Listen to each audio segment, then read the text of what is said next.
चालक दल अंतरिक्ष यान लॉन्च किया है। अभी तक अमेरिका, रूस और चीन ही यह काम कर पाए हैं।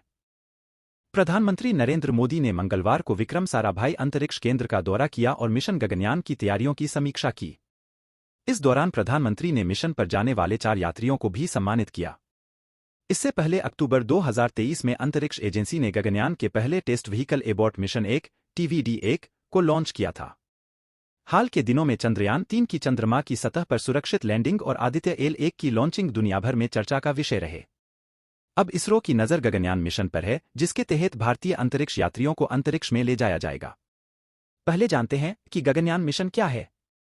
गगनयान देश का पहला मानव अंतरिक्ष उड़ान मिशन है, जिसके तहत 4 अंतरिक्ष यात्रियों को अंतरिक्ष की सैर कराई जाएगी। इस मिशन को 2024 के आखिर या 2025 की शुरुआत तक भेजा जा सकता है। इसी साल मानव रहित परीक्षण उड़ान होगी, जिसमें एक व्योममित्र रोबोट भेजा जाएगा। गगनयान मिशन 3 दिवसीय है।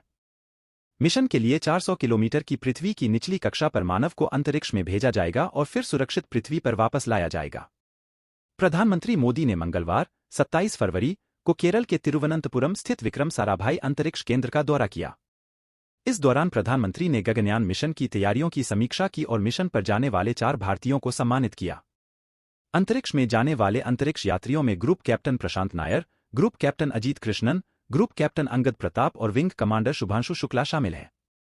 गगनयान मिशन को कई चरणों के जरिए सफलता के अंजाम तक पहुंचाया जाएगा। गगनयान में क्रू एस्केप सिस्टम CES सबसे खास है। अक्टूबर 2023 में किया गया परीक्षण वाहन TVD-1 का प्रक्षेपण गगनयान कार्यक्रम के 4 मिशनों में से पहला था। TVD-1 टेस्ट मिशन की सफलतापूर्वक लॉन्चिंग कई मायनों में अहम है। दरअसल 2025 में जब भारत के महत्वाकांक्षी मानव अंतरिक्ष अभियान गगनयान के तहत अंतरिक्ष यात्री धरती से 400 किलोमीटर ऊपर अंतरिक्ष में 3 दिन बिताने जाएंगे, तब किसी भी वजह से अंतरिक्ष यात्रियों को नहीं खोना पड़े। इसके लिए कुल 6 परीक्षण की श्रृंखला में यह पहला परीक्षण था। इसरो के इस परीक्षण से क्रू एस्केप सिस्टम CES की क्षमता और दक्षता के बारे में विस्तार से जानकारी मिली। इसके अलावा किसी आपात परिस्थिति में अभियान को बीच में ही रद्द किए जाने पर अंतरिक्ष यात्रियों को सुरक्षित बचाने की रणनीति को सेफ बनाने में मदद मिलेगी। राष्ट्रीय अंतरिक्ष इसरो के मुताबिक flight test vehicle abort mission 1 में किसी अनहोनी की दशा में अंतरिक्ष यात्रियों को बचाने में यह क्रू एस्केप प्रणाली काम आएगी। उड़ान भरते समय अगर मिशन में गड़बड़ी हुई तो यह प्रणाली क्रू मॉड्यूल के साथ यान से अलग हो जाएगी, कुछ समय उड़ेगी और श्रीहरिकोटा से 10 किलोमीटर दूर समुद्र में उतरेगी। इसमें मौजूद अंतरिक्ष यात्रियों को नौसेना की ओर से समुद्र से सुरक्षित वापस लाया जाएगा।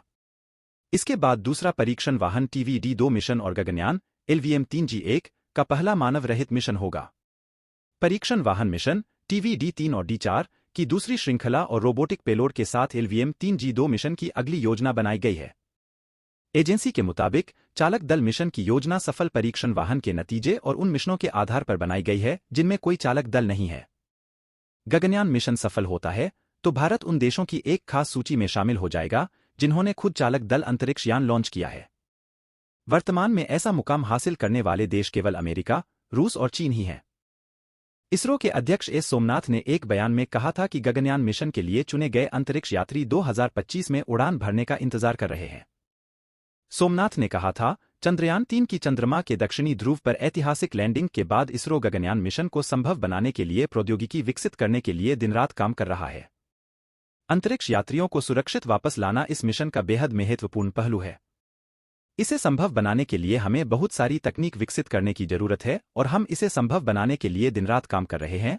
उन्होंने कहा था कि पिछले कुछ वर्षों में इसके लिए कई तकनीकों को नए सिरे से विकसित और सफल बनाया गया है।